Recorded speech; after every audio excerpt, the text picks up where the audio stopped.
साथियों, कल्याणपुर गांव का नाम सुनते ही लोग कहते, अरे वो जहां ठाकुर साहब का राज चलता है। नाम में कल्याण था, पर कल्याण वहां किसी को नसीब नहीं था। गांव की हवा में एक पुराना जहर घुला था, जाति का जहर जो सदियों से चला आ रहा था। ऊंच नीच की दीवारें इतनी ऊंची थीं कि सूरज की किरणें भी नीचे बस्ती तक देर से पहुंचती थीं। खेतों के बीच में ठाकुर साहब का विशाल मकान था। सफेद दीवारें, लाल झंडे, दरवाजे पर दो बड़े बड़े कुत्ते, जिनके नाम थे शेरू और कलुआ। दोनों कुत्तों को भी पता था कि किसे काटना है और किसे सिर्फ भौंक कर डराना है। ठाकुर साहब का पूरा नाम था ठाकुर प्रसाद सिंह। उम्र 60 के करीब, कद 5 फुट 10 इंच, पर लगते 10 फुट के थे। सफेद धोती, सफेद कुर्ता, गले में मोटी सोने की चेन, माथे पर चौड़ा लाल तिलक और हाथ में हमेशा वो बांस की छड़ी जिस पर चांदी का हैंडल लगा था। दोपहर में जब धूप अपने पूरे जोर पर होती, ठाकुर साहब बुलेट पर बैठकर खेतों का मुआयना करने निकलते। गाड़ीवान जानता था कि रास्ते में कोई ऊंची जात का आदमी दिखे तो गाड़ी रोक देनी है, और अगर कोई नीची जात का दिखे तो बुलेट को और तेज दौड़ाना है। धूल उड़ेगी, छींटें आएंगी, पर ठाकुर साहब को क्या फर्क पड़ता था। गांव के बाहर नदी किनारे बस्ती थी। मिट्टी की दीवारें, खपरेल की छतें, दरवाजे पर नीले रंग की छोटी सी लकीर कि बुरी नजर न लगे। यहीं रहता था रामस्वरूप। उम्र 36 साल, कद मध्यम, रंग गेहुआ, आंखें गहरी। लोग उसे चमार कहते थे।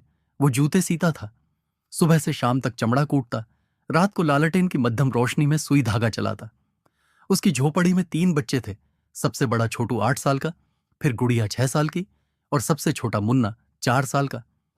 बीवी सुशीला दिन भर दूसरों के बर्तन मांजती, कपड़े धोती और शाम को थकी हारी लौटती। रामस्वरूप पढ़ा लिखा था, 8वीं तक पढ़ाई की थी, गांव के बाहर वाले स्कूल में। वहां एक अध्यापक थे, मास्टर जगत नारायण, जो कहा करते थे, जाति कोई चीज नहीं होती रामस्वरूप, इंसान का धर्म इंसानियत है। रामस्वरूप ने वो बात दिल में उतार ली थी। वो किताबें पढ़ता था, प्रेमचंद की, निराला की, जो भी मिल जाए।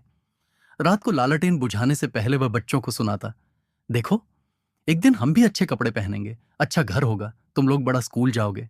सुशीला हंसकर टाल देती, बाबू, सपने अच्छे हैं, पर रोटी तो अभी भी 2 जून की चाहिए। गर्मियों का मौसम था, मई का महीना, धूप ऐसी कि पेड़ भी सूखे लगते थे। एक दिन छोटू स्कूल जा रहा था। उसकी कमीज फटी हुई थी, शर्ट का कॉलर गायब, पर किताबें उसने कपड़े से बांध रखी थीं। रास्ते में धूल का गुब्बार उठा। राकेश ठाकुर की बुलेट आई। राकेश 19 साल का था, कॉलेज में पढ़ता था, शराब पीता था, गांव में गुंडागर्दी करता था। उसकी बाइक की आवाज सुनकर लोग रास्ता छोड़ देते थे। छोटू को कुछ समझ नहीं आया, बस एक झटका लगा और वह धूल में गिर पड़ा। घुटने छिल गए, कोहनी से खून बहने लगा, किताबें इधर उधर बिखर गईं। राकेश ने बाइक रोकी तक नहीं, हंसता हुआ निकल गया। पीछे से उसका दोस्त चिल्लाया, अरे चमार का बच्चा था ना, अच्छा हुआ, सबक मिलेगा। छोटू रोता हुआ घर लौटा। घुटने पर मिट्टी लगी थी, खून सूख रहा था। सुशीला ने देखा तो घबरा गई। पूछा तो छोटू ने सिसकते हुए बताया, रामस्वरूप उस समय चमड़ा कूट रहा था, हथौड़ा हाथ में ही रह गया। उसने छोटू को गोद में उठाया, घाव देखा, फिर आंखें बंद कर लीं। सुशीला बोली, छोड़ो जी, क्या करेंगे, ठाकुर साहब हैं। रामस्वरूप चुप रहा। उसने छोटू को दवा लगाई, फिर धीरे से कहा, मैं जाता हूं, बात करता हूं। वह ठाकुर साहब के दरवाजे पर पहुंचा। दोपहर का वक्त था, कुत्ते भौंक रहे थे। अंदर से नौकर की आवाज आई, कौन है? रामस्वरूप ने कहा, वह ठाकुर साहब से मिलना है। नौकर ने भीतर जाकर बताया। थोड़ी देर बाद ठाकुर साहब निकले। वे शराब पी चुके थे, आंखें लाल, मुंह से दुर्गंध। उन्होंने रामस्वरूप को ऊपर से नीचे तक देखा, फिर मुस्कुराए। क्या बात है चमार, आज जूते सिलवाने आए हो? रामस्वरूप ने सिर झुकाए रखा, पर आवाज में कांप नहीं थी। ठाकुर साहब, आपके बेटे ने मेरे बच्चे को बाइक से टक्कर मार दी, बच्चा घायल है, आप कुछ कहिए। ठाकुर साहब की हंसी फट पड़ी। अरे टक्कर मार दी तो क्या हुआ? सड़क मेरी है, गांव मेरा है, तेरे जैसे हरामजादों को कुचलने के लिए ही तो बेटा पैदा किया है मैंने। रामस्वरूप ने साहस जुटाया, साहब, गलती हुई है तो माफी मांग लीजिए, बच्चे का क्या कसूर?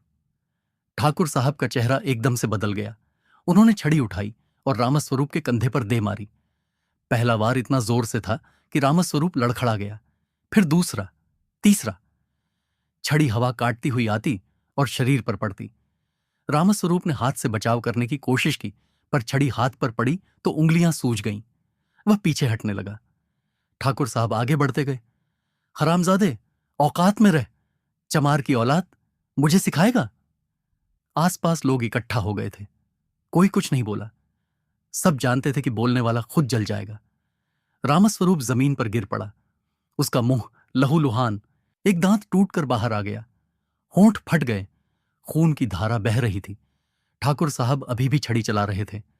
आज तुझे सबक सिखाता हूं कि ऊंच नीच क्या होती है। पर उस पल कुछ टूटा।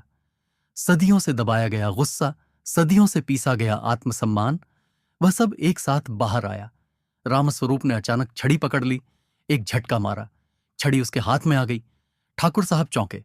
इससे पहले कि वे कुछ समझ पाते, रामस्वरूप ने पूरी ताकत से छड़ी उनके मुंह पर दे मारी। एक वार, ठाकुर साहब का होंठ फट गया। दूसरा वार, नाक से खून की फुहार निकली। तीसरा वार, दांत टूटकर जमीन पर गिरे। ठाकुर साहब लड़खड़ा गए। उनकी आंखों में पहली बार डर दिखा। रामस्वरूप ने उन्हें धक्का दिया। ठाकुर साहब जमीन पर गिरे। अब रामस्वरूप ऊपर था। उसने घूंसे बरसाने शुरू किए, एक के बाद एक। ठाकुर साहब का चेहरा अब पहचान में नहीं आ रहा था। नाक टेढ़ी हो गई, आंखें सूज गईं, मुंह से खून और लार बह रही थी। ठाकुर साहब चीखे, छोड़, छोड़, मुझे माफ कर दो। पर रामस्वरूप के कानों में कुछ नहीं घुस रहा था। सदियों का बदला एक साथ निकल रहा था। फिर उसने ठाकुर साहब का दायां पैर पकड़ा, घुटने के पीछे हाथ रखा और पूरी ताकत से मोड़ा। चटाक, हड्डी टूट गई। ठाकुर साहब की चीख आसमान फाड़ गई। दूसरा पैर भी। अब ठाकुर साहब जमीन पर पड़े कराह रहे थे।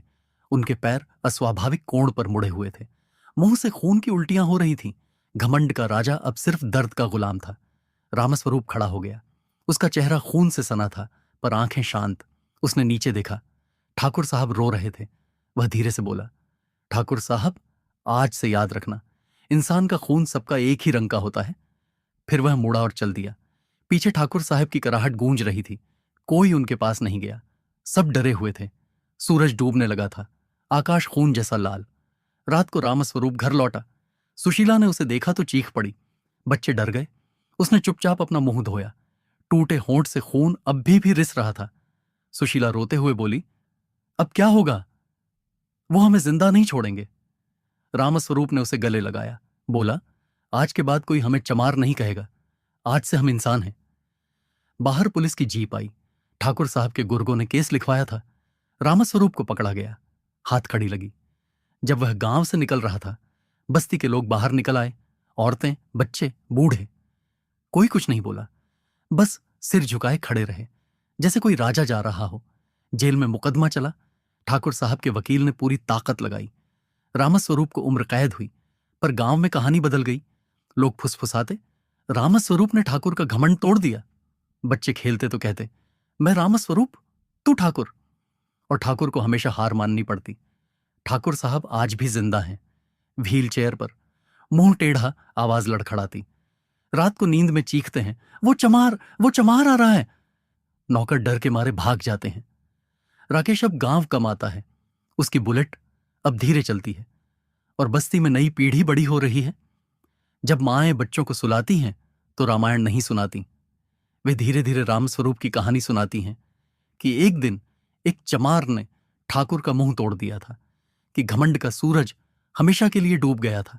और जब बच्चे सोते हैं तो उनके सपनों में अब कोई राजा नहीं, एक सीधा साधा आदमी दिखता है, जिसके हाथों में छड़ी नहीं, हिम्मत थी। कल्याणपुर अब भी वही गांव है, पर अब वहां की हवा में जहर कम हो गया है, क्योंकि लोग जान गए हैं खून सबका एक ही रंग का होता है। दोस्तों, अगर आप वीडियो को यहां तक देखा तो कमेंट में जय भीम, जय संविधान जरूर लिखें। और साथ में यह भी बताएं कि आपको यह वीडियो कैसा लगा। हमें आपके विचारों का इंतजार रहेगा। वीडियो पसंद आई हो तो वीडियो को लाइक, शेयर और हमारी सब्सक्राइब कर सकते हैं।